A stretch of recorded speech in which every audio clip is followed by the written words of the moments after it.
அனைவருக்கும் வணக்கம். ஆறுமுகம் அருளிடும் அனுதினமும் ஏறுமுகம். வேல் வேறில்லை வேலவன் வேறில்லை என்று சொல்வார்கள். அத்தகைய சிறப்பு வாய்ந்த வேலனை வழிபடும் முறைகள் பற்றி இந்த பதிவில் பார்க்கலாம். உங்களுடைய வீட்டில் வேல் இருந்தாலே அதை வணங்குவதுதான் நம்மளுடைய வேலை. நீங்கள் வேல் வழிபாடு சஷ்டி, கிருத்திகை, செவ்வாய் மற்றும் முருகருக்கு உகந்த நட்சத்திரமான கார்த்திகை, விசாகம் இந்த நாட்களிலும் நீங்கள் வேலுக்கு அபிஷேகம் செய்து வழிபடலாம். நீங்கள் வேலுக்கு ஒரு முறை அபிஷேகம் செய்ய ஸ்டார்ட் பண்ணிட்டீங்கன்னா நீங்கள் வாரம் செய்யணும். உங்களால் வாரம் செய்ய முடியலை அப்படின்னா மாதத்தில் வருகின்ற சஷ்டி, கிருத்திகை நாட்களிலாவது நீங்கள் வேலுக்கு அபிஷேகம் செய்து வழிபடணும். வேலுக்கு ஞானவேல், வீரவேல், சக்திவேல் என பல பெயர்களும் உண்டு. நமக்கு ஞானத்தையும் வீரத்தையும் சக்தியும் அள்ளி தருவதாக இதற்கு பொருள். வேல் வழிபாடு செய்தால் உங்கள் வாழ்வில் பல அற்புதங்கள் ஏற்படும். அத்தகைய அற்புதங்களை நிகழ்த்தக்கூடிய இந்த வேல் வழிபாட்டினை எப்படி வீட்டில் செய்வது என்று பார்க்கலாம்.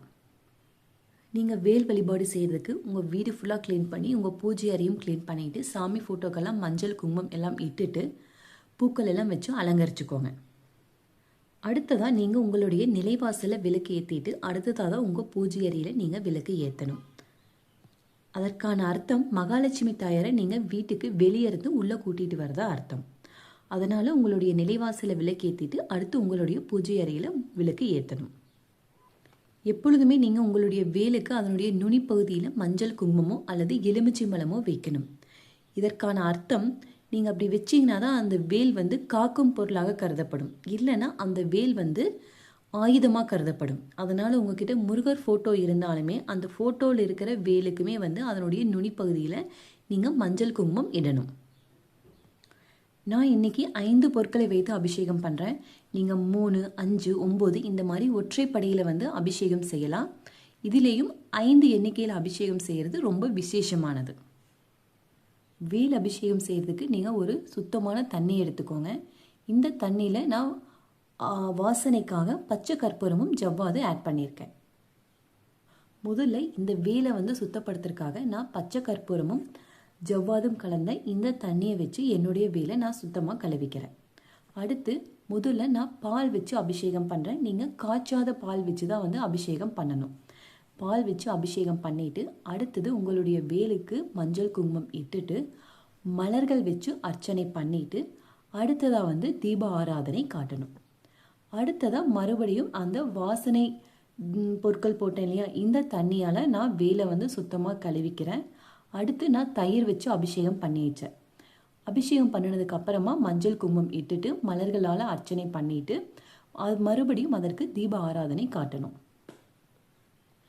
நீங்கள் ஒவ்வொரு டைம் அர்ச்சனை பண்ணும் போதுமே என்ன பண்ணணும்னா ஃபஸ்ட்டு தூய்மையான தண்ணி வச்சு அந்த வேலை சுத்தமாக கழுவிட்டு நீங்கள் பால்னால் அபிஷேகம் பண்ணுறீங்கன்னா பால்னால் அபிஷேகம் பண்ணிவிட்டு அடுத்ததாக அதற்கு மஞ்சள், குங்குமம் வச்சுட்டு மலர்கள் வச்சு அர்ச்சனை பண்ணிவிட்டு அடுத்ததாக தீப ஆராதனை காமிச்சிட்டு தான் நீங்கள் அடுத்த அபிஷேகம் பண்ணணும்.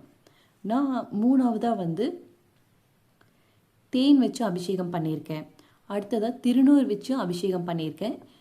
அடுத்து சந்தனத்தில் பன்னீரை மிக்ஸ் பண்ணி நான் அபிஷேகம் பண்ணியிருக்கேன். நீங்கள் பன்னீரும் மிக்ஸ் பண்ணி பண்ணிக்கலாம், இல்லை தூய்மையான தண்ணீர் இருந்தாலும் அதையும் மிக்ஸ் பண்ணி நீங்கள் சந்தன அபிஷேகம் பண்ணிக்கலாம். இதில் இந்த திருநீர் அபிஷேகம் பண்ணுறது ரொம்ப விசேஷமானது முருகருக்கு. நான் இப்போ 5 அபிஷேகம் பண்ணி முடிச்சுட்டேன். உங்கள் வேலையை எடுத்து சுத்தமாக நீங்கள் கழுவி அதை எடுத்து வச்சுருங்க. நான் இன்றைக்கி சர்க்கோண கோலம் போட்டுட்டு அதில் 6 விளக்கு ஏற்றி நான் என்னுடைய அந்த சர்க்கோண கோலத்துடைய நடுப்பகுதியில் வேல் வச்சு வழிபட போகிறேன்.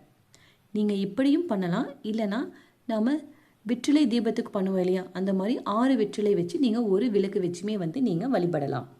வெற்றிலை தீபம் கூட நமக்கு வெற்றியை தரக்கூடியது தான். தாம்பூலத்தட்டு எடுத்து அந்த தாம்பூலத்தட்டுக்கு மஞ்சள், குங்குமம் எல்லாம் இட்டுட்டு அதனுடைய நடுப்பகுதியில் கொஞ்சமாக பச்சரிசி போட்டு என்னுடைய வேலை நான் வச்சுட்டேன். அடுத்ததாக அந்த வேலுக்கு மஞ்சள், குங்குமம் எல்லாம் இட்டுட்டு நான் பூக்கள் வச்சு அலங்கரிச்சிட்டேன். அடுத்து தீப ஆராதனை காமிச்சு நீங்கள் உங்களுடைய வேலையை வழிபடலாம். இந்த வேல் வழிபாடு செய்யும்போது கட்டாயமாக நீங்கள் கடவுளுக்கு நெய்வேத்தியம் படைக்கணும். நான் இன்றைக்கி நெய்வேத்தியமாக அவலில் நாட்டு சர்க்கரையை மிக்ஸ் பண்ணி கடலை போட்டு வச்சுருக்கேன். நீங்கள் இப்படியும் படைக்கலாம், இல்லைனா சர்க்கரை பொங்கலோ பாயாசமோ இந்த மாதிரி ஏதாவது ஒரு பொருட்களை நீங்கள் நெய்வேத்தியமாக கட்டாயம் படைக்கணும். அதே மாதிரி நீங்கள் முருகருக்கு வேல் வழிபாடு செய்யும் போதும் சரி, நீங்கள் வெற்றிலை, பாக்கு, வாழைப்பழம் இந்த மாதிரி வைத்து கண்டிப்பாக வழிபடணும். நீங்கள் தேங்காய் வச்சும் வழிபடலாம். அடுத்து உங்களுடைய வேலில் இந்த மாதிரி ஸ்டாண்ட் இருந்தால் நீங்கள் அதை அப்படியே ஒரு தாம்பூலத்தட்டில் வச்சுக்கலாம். இல்லை உங்களுடைய வேலுடைய அடிப்பகுதியில் ஸ்டாண்ட் எதுவும் இல்லை அப்படின்னா நீங்கள் எவர் சில்வர் தவிர வேறு எந்த ஒரு தாம்பூலத்தட்டிலையோ அல்லது கிண்ணத்திலையோ உங்களுடைய வேலை நீங்கள் வச்சுக்கலாம். உங்களுடைய வேலை நீங்கள் தரையில் படுத்த மாதிரியோ இல்லை தரையில் சாஞ்ச மாதிரியோ கண்டிப்பாக உங்கள் வீட்டில் நீங்கள் வைக்கவே கூடாது. உங்களுடைய வேலை ஒரு தாம்பூலத்தட்டு, பித்தளை தாம்பூலத்தட்டுனா அதில் மஞ்சள் குங்குமம் எல்லாம் விட்டுட்டு பச்சரிசி வச்சு தான் நீங்கள் உங்களுடைய வேலை வைத்து வழிபடணும். இந்த வேல் வழிபாட்டில் நீங்கள் என்னென்ன பூக்கள் வைத்து வழிபடலாம்னா, முருகருக்கு மிகவும் உகந்த பூவான செவ்வரளி அல்லது வாசனை நிகழ்ந்த பொருட்களை வைத்து நீங்கள் முருகருக்கு அபிஷேகம் செய்து வழிபடலாம். இந்த வேல் வழிபாட்டின் போது நீங்கள் கட்டாயம் வேல் மாறலோ, கந்த சஷ்டி கவசமோ அல்லது கந்த குரு கவசமோ இந்த மாதிரி முருகருக்கு உகந்த பாடல்களை கட்டாயமாக நீங்கள் படிக்கணும். லேடிஸ் உங்களுடைய பீரியட் டைமில் கண்டிப்பாக நீங்கள் வேலுக்கு அபிஷேகம் செய்து வழிபடக்கூடாது. உங்கள் வீட்டில் இருக்கிறவங்க வேறு யாராவது அபிஷேகம் செஞ்சு வழிபடலாம். ஆனால் உங்களுடைய பீரியட் டைமில் லேடிஸ் கண்டிப்பாக வேலுக்கு அபிஷேகம் செய்து வழிபடக்கூடாது. அடுத்ததான் இந்த வேல் வழிபாடு செய்கிறதால என்னென்ன பலன்கள் கிடைக்குங்கிறத பார்க்கலாம்.